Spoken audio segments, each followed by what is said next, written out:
రాజన్న సిరిసిల్ల జిల్లా కేంద్రంలో గురువారం ఒక్కసారిగా వాతావరణం మారిపోయింది. ఈదురుగాలులతో కూడిన భారీ వర్షం నగరాన్ని అతలాకుతలం చేసింది. గాలుల ధాటికి ప్రధాన రహదారులపై భారీ వృక్షాలు నేలకొరిగాయి. పలుచోట్ల విద్యుత్ స్తంభాలు విరిగిపడటంతో సరఫరాకు తీవ్ర విఘాతం కలిగింది. రోడ్లపై నీరు నిలిచి చెట్లు అడ్డంగా పడటంతో వాహనదారులు తీవ్ర ఇబ్బందులు ఎదుర్కొన్నారు.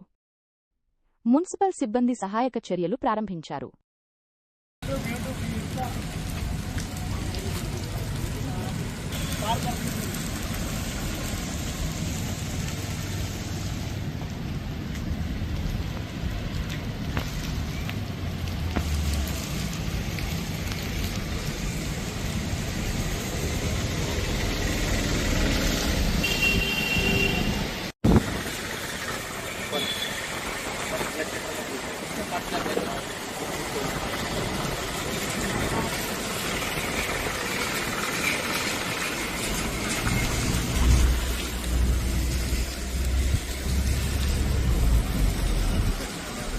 Boleh.